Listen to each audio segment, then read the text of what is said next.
Hello everybody, Steffi here from The Makers, and it is this time of the year, would you believe it, that we are actually coming back here again to open our Advent calendars. And remember, whenever I'm here live, I'm always a day behind you guys because you don't want me to spoil the surprise a little bit later opening your Advent calendar parcel. So today we're opening number one. Yeah. But of course, today is already the 2nd of December, so you will have already opened number two. But shh, keep it to ourselves because we don't want to spoil the surprise for those who haven't theirs yet, right? However, now that number one is out in the open, I want to see your makes after this live stream appear everywhere on our Everyone a Maker. You can put it on social media and tag us. It's at the Makers with 2 S's on Instagram and at themakers.co.uk Facebook.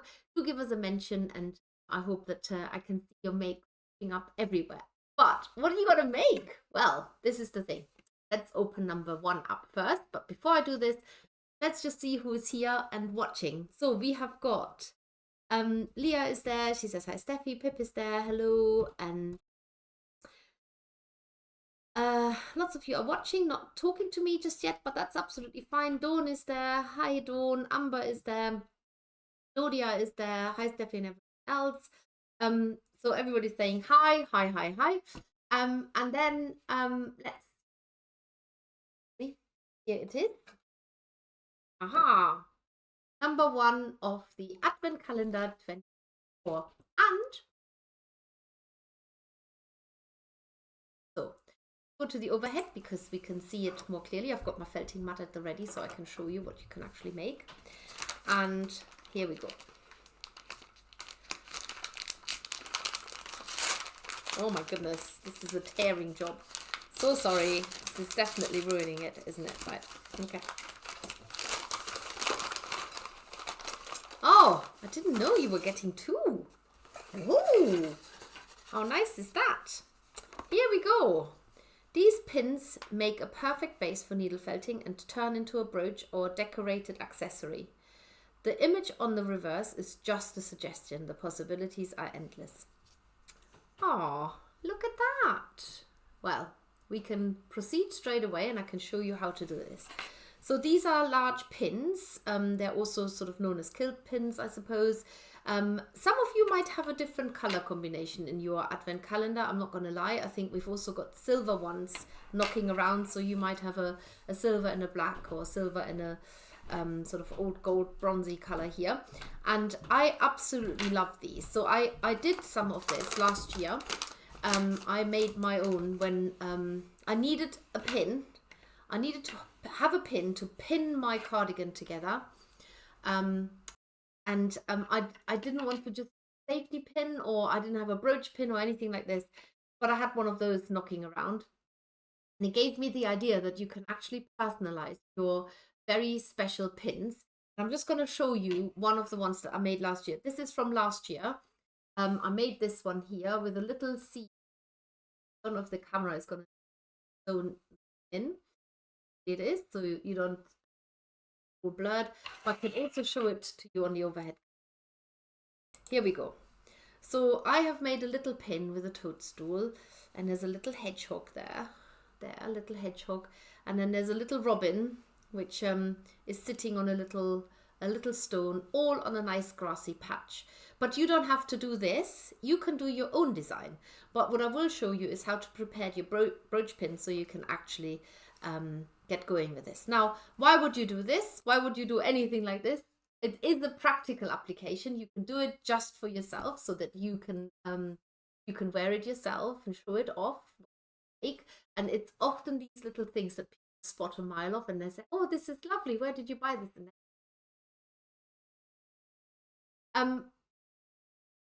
But they also make beautiful little gifts. It's, for me, Christmas is about the thoughts, putting lots of pouring lots of love in. And with these, you definitely pour a lot of. So let's just switch over to the overhead. And it's a great way to use up all your scraps as well. So I've got a pile of wool here. Now I will say that to build up the base, you're going to have to use quite a bit of wool. And if you look at this one here, it's actually movable. So I haven't glued it down. However, you can glue it down. The reason why I haven't glued it down is because some garments where it will be a little bit more floppy, and then you need to just move the theme down a little bit. But some garments, it's so solid in there. It all depends how thick it is here. That you can just, it just stays in one place. So it's up to you. If you find it easier to add a dab of glue here, then you can do this. Now the important thing is you are not adding anything here. This stays completely clear because that sits inside your garment. So you are going to build a wool layer here on top where there's no pointy bit. It's just that bridge up here. And when you open it up, you might just want to give it a bit of a stretch so that you've got a bigger space to work with. And all I did is I just took some green wool. You can use core wool for this. And if you're not putting glue on, it will take a little while just to get it fastened on. But just wrap the wool really tightly around it, as tight as you can. And it will swivel around and swirl around for quite some time. So hold on to that wool whilst you're wrapping more wool around it. And you will have to be quite careful when you start felting it down, because there is obviously a very big pin inside. So you don't want to stab into that. So it's worth just getting a nice layer going. And whenever I wrap, I hold on to the green wrap here. In my case, it could be any color, so that it doesn't swivel around. But it doesn't bother me too much at the moment whether it looks really uneven, because there's going to be an awful lot of layers going on top. So switching from right to left hand, and just doing this is actually starting to make it quite easy to get a good hold of it. So if you've got any wool scraps, this is your perfect project to get rid of your wool scraps and make this brooch. Oh, and it wouldn't be a live stream if I didn't sneeze. So here we go. I'm going round again. I'm actually going the opposite way. It's something that I always say to you, don't do this. But because I'm holding on to the green, it doesn't actually matter. So once I get even a little bit more, the tip I'm giving you is use small amounts of wool and do lots and lots of layers, rather than piling the wool on and just wrapping it around 2 or 3 times and then job done. No, lots and lots of thin layers going over and over and building that bulk slowly. So once you've got an area where you feel confident, you can actually stab the needle into it without stabbing into the pin underneath. You're going to lay this onto your felting mat, and you're just going to stab into it, but I'm going past the pin right now, as close to it as I dare, and I do this on both sides. I'm just going to felt this down from one side to the other, and then I turn the whole lot round, and I do the other side as well. So what you're basically doing is you're now tightening the wrap around the pin even more. However, if you feel you need to add the glue to it or any other, you could use a little bit of lanolin. We sell that on our website. Or you could use a little bit of the woolly wax. All of it will stop the wool from turning, but not necessarily securing it against it. So turn it round again and felting it down a little bit more. So now I'm going to add more layers over the top. And remember, you can add as many layers as you want, as long as you've got somewhere for your, whatever you're pinning it to has got space to sit in between.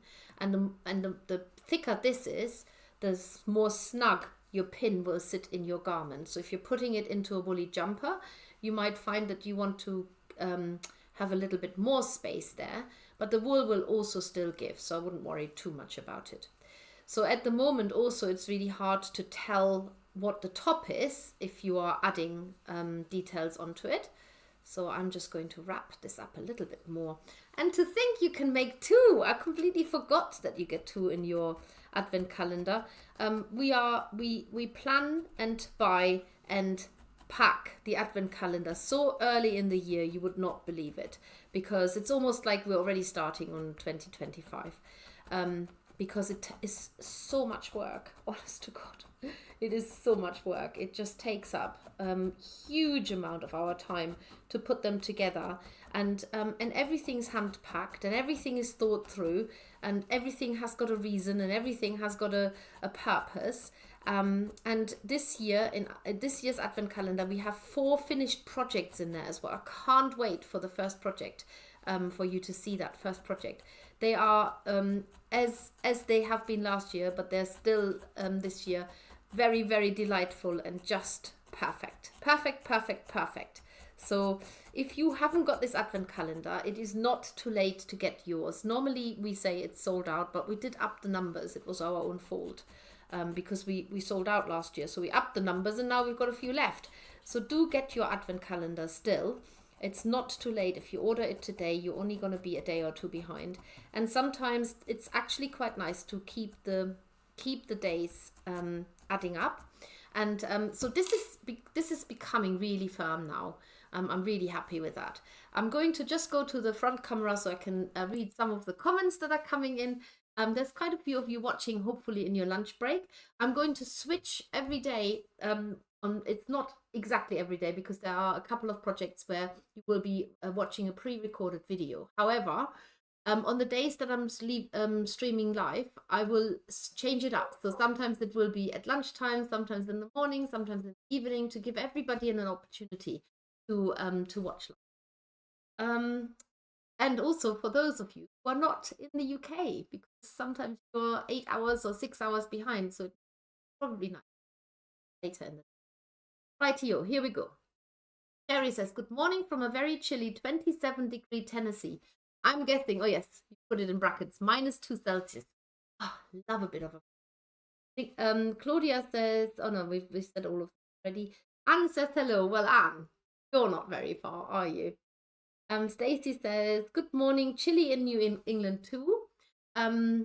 Stacy says, I'm so excited to create with these.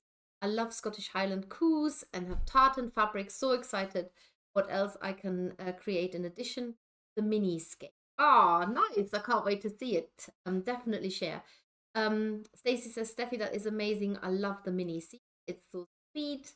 If you're not into mini scenes, you can literally, I've brought a little bit of our space dyed wool top, which maybe you got in the sale because it was some of this colorful merino multi-tone wool was actually a freebie that you could grab during the weekend sale, and you can just wrap it around this.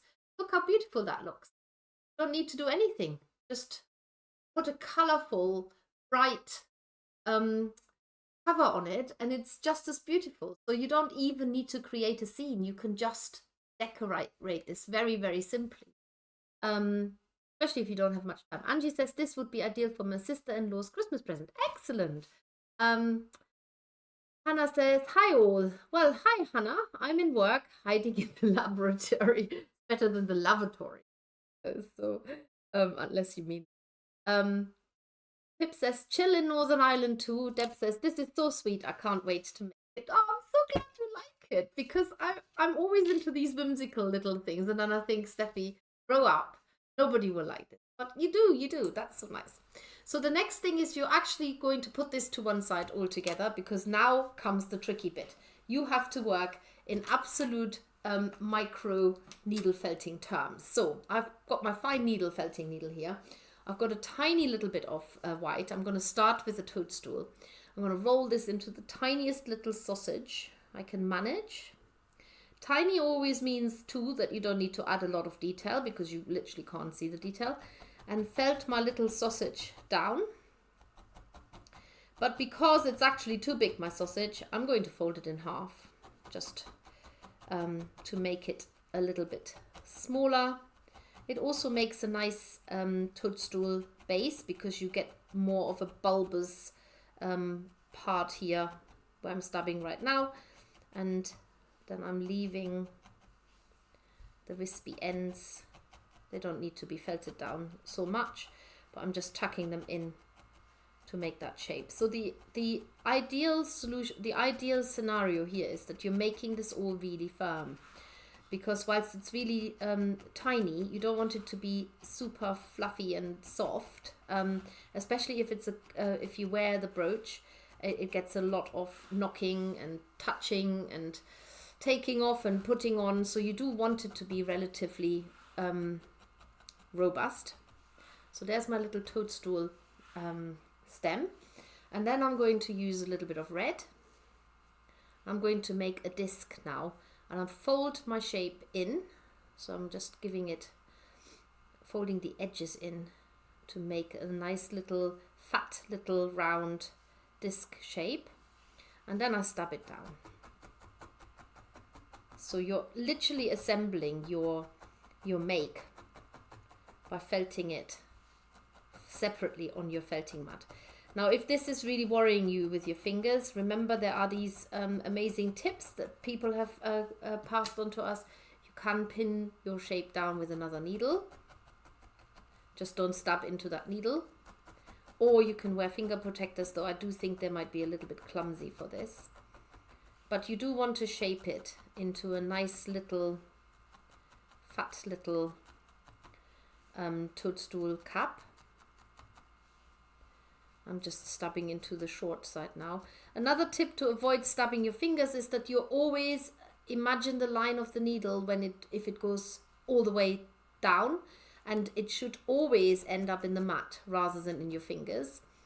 And then you're going to already put the little spots on, so this is even going to be tiny, tiny, tiny, tiny. So sometimes it's enough just to lay a fluffy bit of wool on top. Keep stabbing it in. There, one spot. It's so tiny.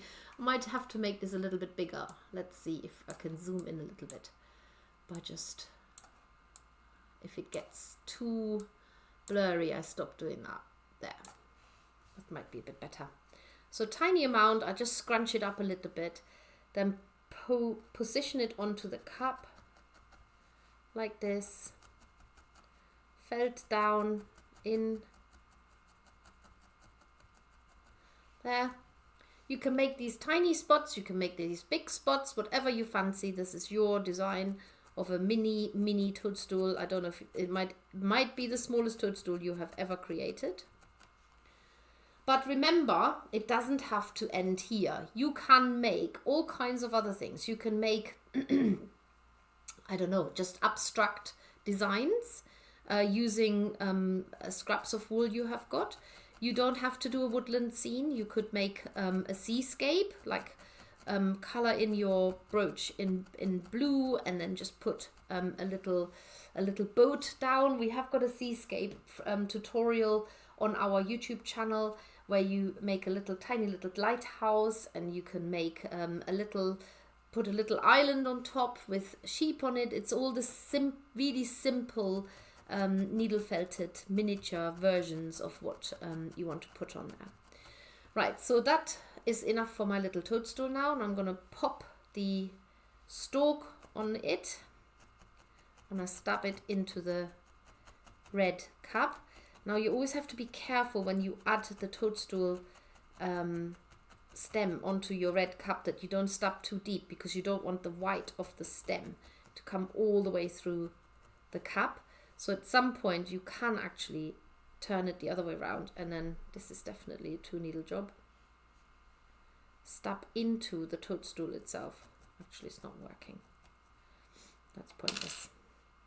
Just get it fastened on however you can. It doesn't need to look perfect. No toadstool is perfect. They're always a little bit wonky. Some of them have been eaten halfway already. So. And now you've got your tiny little toadstool, maybe the smallest toadstool you have ever made, like I said. And then you can position it onto your pin and start felting it down by stabbing into the edge. Remember, you've got a very thick wire inside there, so you don't want to stab into that. Just keep going round. And this is why it's important that you can still swivel the scene around, because now that you position your makes on it, they are stuck on there, but your whole scene can still be moved around on that pin. So if it's in the wrong position, you don't have to tear off all the bits again that you've actually needle felted. Make sure that you fasten them on really solidly. I'm still using my fine needle, and I'm actually going alongside the toadstool stem, pushing it all the way into the green cover. There we go. So I've got my first decoration on there, and I'll show you how to do the tiny little robin as well, because that's so super cute. So you scale it down from our large robin. It's quite simple actually. So roll your little white wool strand into a ball, and it looks beautiful with curls on there as well. I didn't grab any curls, but if you grabbed some curls, that would make a nice little sort of almost like a mossy appearance. If you've got some of our Leicester curls, any curls really, you can make little sheep. This could be a sheep instead of a robin. So just felt your shape, your little robin shape, just felt it into a ball. Do not try to attempt to make a robin shape. It's not necessary. Just get your little robin shaped into a little ball, little fluffy white ball, like that. And then you can twist it between your fingers, felt it down a little bit more. I just stab really hard into it. It makes it out of shape, but then if I roll it around and go back into the areas that make it round again, I can work quite well. So I've got a little round ball shape here, and then you're going to need a little bit of a darker color, like a grey brown or something similar. This is quite fiddly, I will be totally honest, so maybe the robin is not the thing you want to make, but I'm showing you the most difficult bits as well. An owl would be lovely, like a little fluff ball with eyes, so it's quite easy to do. So what I do is I felt that little dip where the beak sits always down first, and then I shape the wings down on one side. Oh my goodness, be careful with your fingers. What am I doing? So working with really small, and I actually tear the fiber really short. If you've already got a short fiber, brilliant. But if you've got a longer fiber, tear it short. Don't cut it, tear it. And add the little sort of curved wing to the side. Just trust the process. It looks like this is nothing like a robin just yet. So there. And I didn't bring any orange, but a robin obviously has got an orange chest. So if you want the robin to look a little bit more realistic, then grab some orange, but I might actually just mix some red and some yellow that I have got here. Sorry, you can't see what I'm working off, but I've just got a handful of wool here that I'm dipping into. And you can actually give your little robin a sort of a little tail as well by just adding a bit of extra wool to the back here. And not felting it down so it sticks out a little bit. Can you see that? You can sort of felt that down separately on the mat. Definitely recommend a green extra fine needle, standard extra fine needle. Even fine needle. Even go for a burgundy color, which is the 42 fine needle, to refine anything you're doing. There you go. There's a little. It looks enough like a robin to me. And now I'm going to mix a tiny little bit of the red with the yellow to see if I can manage and get some orange, because I haven't got any orange. So if you've never mixed wool, then this is a good opportunity to see how that is done. So I'm actually tearing the fiber as I'm doing it as well, because I need them to be nice and short. Don't want any long fibers. That looks pretty orange already. So just using that to add a little orange chest to my robin. If you feel it's too red, add more yellow. If you feel it's too yellow, add more red.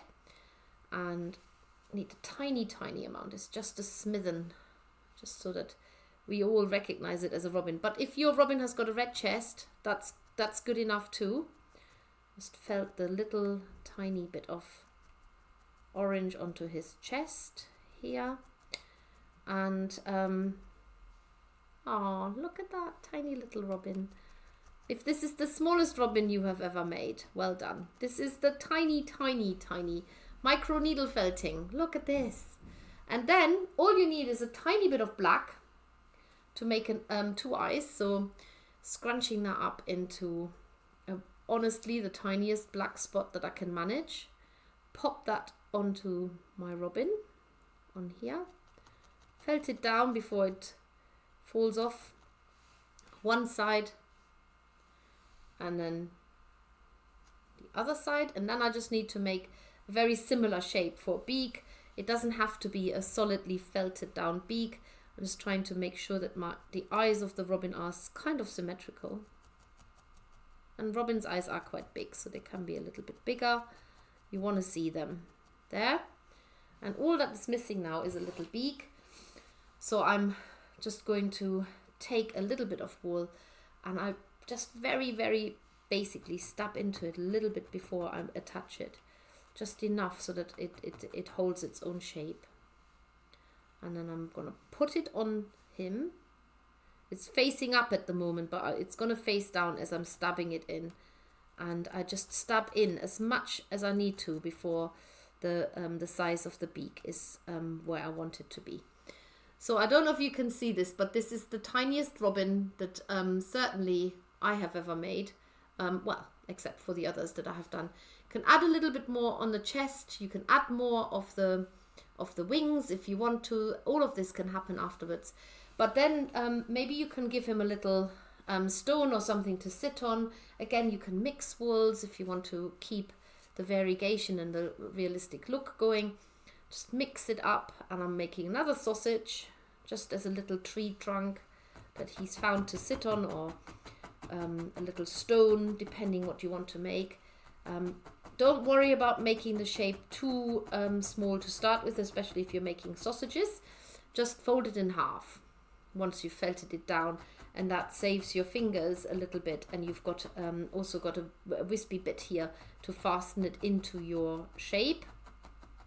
So you can make this quite either quite square, or you can keep it nice and round like a little stone that he's sitting on, and then just pop that, actually pop the robin on first. I think that's the sensible thing to do. Pop the robin onto your little stone by stabbing very close to the edge of the robin and into the shape that you've just made. So get that felted on. This may mean you have to add a little bit more red to his chest, or orange in that case, because it might get distorted, and that's okay. So I'm going to do that now, just so that my robin doesn't look like he's lost his lovely colourful chest. And make sure that he's felted on really solidly. Remember the spaghetti trick with your felting needle. If you've got stray fibers that are really annoying you, just twist them around the tip of your needle like this, and when they're rolled up on the tip of your needle like spaghetti on a fork, quickly stab them in before they disappear again. So that will fasten your robin onto the stone or whatever you think it is. And then you can use these wispy fibers, broaden them out a little bit, pop it onto your pin. I'm actually going to close this up now. Pop this onto your pin and felt it into the green cover. I'm showing you the most complicated parts here, right? This is not something that you might want to make. You might want to keep it really, really simple and just decorate it with flat shapes. You can make little toadstools. They look like they haven't come out of the earth yet. You can create any kind of scene. Something will pop in your head. I know it will, because that's what it's often like. If you spread the wool from this perch that the robin sits on out a little bit, it makes it look more like a little tree stump with the roots spilling out. If you keep it very contained and felt it on like we did with the mushroom, it looks as if you've got a stone where the robin is sitting on. So it just gives different impressions, and just felt it down. And think of little things that can go onto your mini scene.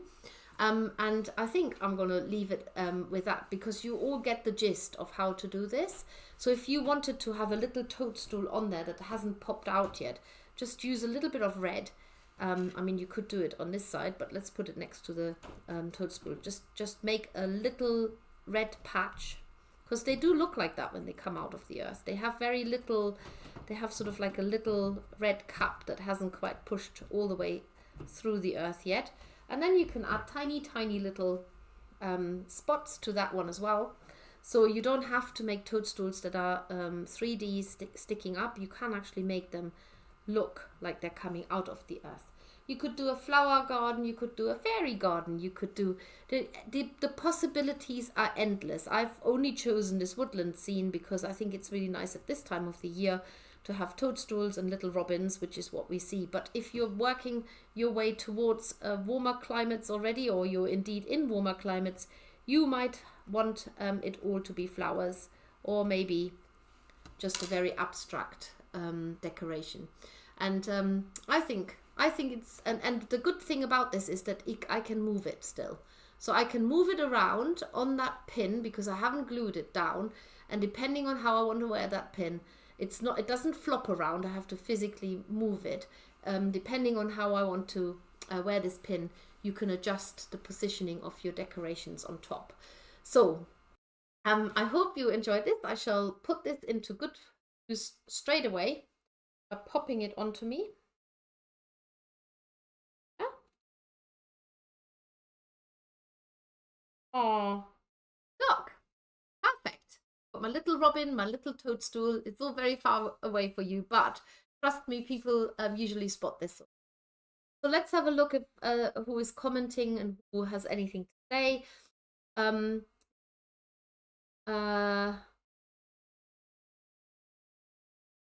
Stacy says, I'm sipping turmeric chai tea with manuka honey to try to ward off a cold. Does everyone drink black tea across the pond? Well, we drink black tea, but we actually put milk in it. So the pin wants to be that way naturally. So therefore, you can actually push your makes up. So this is a good example why you don't glue it. Angie says, I love anything whimsical. Oh, that's nice. Stacy, she says, Stacy, my whole family have this horrible cold. Yes, I don't want it. So I'm taking all kinds of supplements to don't want it. Donna says, also tiny. Donna, I was thinking about you so much the other day. I hope you have caught up on some of our live streams, but you can make mice now in the future, not using pipe cleaner. No more pipe cleaner shortage, because you've got a brand new wire that you will be getting in your first flock box. That's just by the by. I just needed to say that because I know Donna is watching, the master mouse maker of Scotland. So there you go. I feel the need to add a tree stump and owl on one of the pins too, says Leah. Excellent. Diane says hi. Claudia says it's adorable. Terina says I've been wondering how to do the minis. So the minis basically are really very, very basic. Don't overthink it. Keep it really simple and build them together rather than adding everything straight onto your pin. Make the minis and then add them to it. So a little owl would be so simple to make. I'll just show you very quickly. So just use already the colors that the owl would sort of be if you had depending on the owl. But I'm just going to use this gray mix. I'm going to put a bit of white into it and just mix it up. So don't overthink it. Just make a very basic shape. Wind it into a little oval shape, felt it down.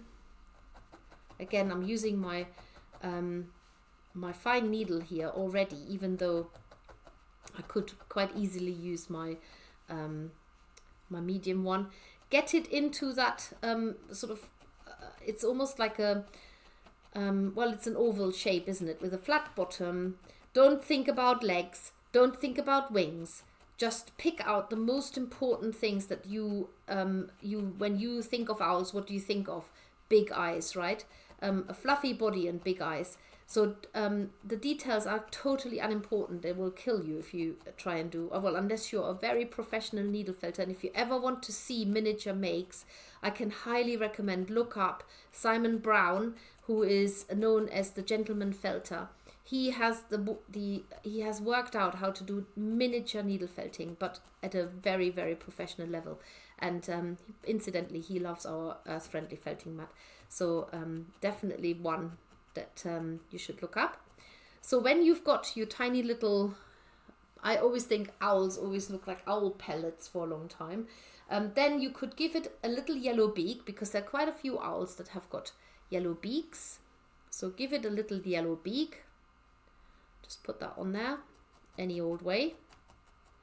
Put that on first, because owls often, you can see the beak, but it's often covered with a little bit of extra wool. So I'm just going to add a little bit of extra wool over the top again, but it's almost not necessary, just so that you've got a tiny little bit of the beak covered up at the top, like this. So there's the tiny little yellow beak, and then think big eyes, so I'm going to put just a little bit of white down to make the eye patches, so that you try and work in symmetry. That always helps when you're making animals. So I'm making one eye patch here, and another eye patch on the other side.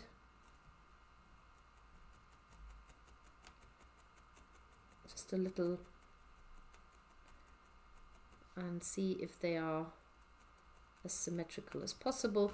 And then I pop a little bit of black in each eye, just for an eye. These things are so tiny, you have to watch that you don't accidentally sweep them off the table and they end up where you can't find them again. So just stuff a little bit of black in there. And when you've done the main features, then you can consider if you want to add anything else. So I'm going to give my owl in a minute a bit of a rounder body at the base, because it looks very, very skinny.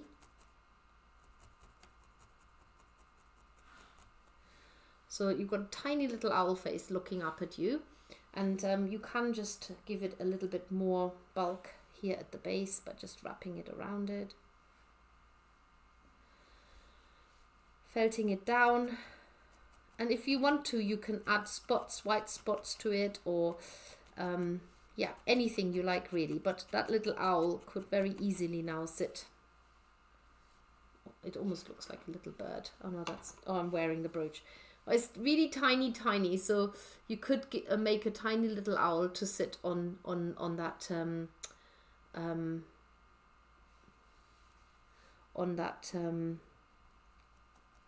pin. That's the word, the pin. Also, there we go. Titchy little owl. You can make it in a lighter color. It might come, the eyes might come out a little bit better. But anyway, that's it. That's all I wanted to show you. So day 2, oh my goodness, which will be tomorrow. I'm just gonna have a sneak peek. I don't know this, but I know what's in this. Not that I know it off the top of my head. And oh yes, well, we'll have a look. Day number 2, which you are opening today, because I'm always 24 hours behind of the actual days of the Advent calendar. So do share with us if you are cracking on with making those brooches. Maybe you have to wait for a few days to get some wool to do it. You never know what's in your Advent calendar. But I can promise you, this is just the beginning, and it will get better.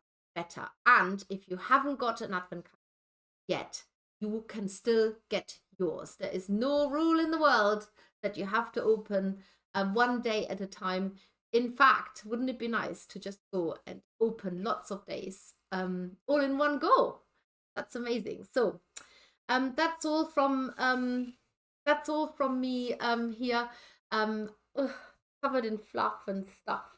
And not quite wintry, Gloucestershire, but and or the UK even. I don't know so much everywhere else, but certainly here, mainland UK, we seem to be having warmer temperatures, which is great if you don't have to put the heating on, but not so great if you want to get into the Christmas mood. So let's help each other to get into the Christmas mood and craft together and cheer each other on, because it's not very long till it is. So take care, everybody. And for those of you who've got the Advent Project, I will see you tomorrow evening, 6 o'clock, here in the same place, because we are starting to make our first item for our festy zesty garland. And again, if you want to get hands on that one, still do that, or maybe watch tomorrow decide if you want to. Take care, everybody, and I shall see you, well, very soon. Bye.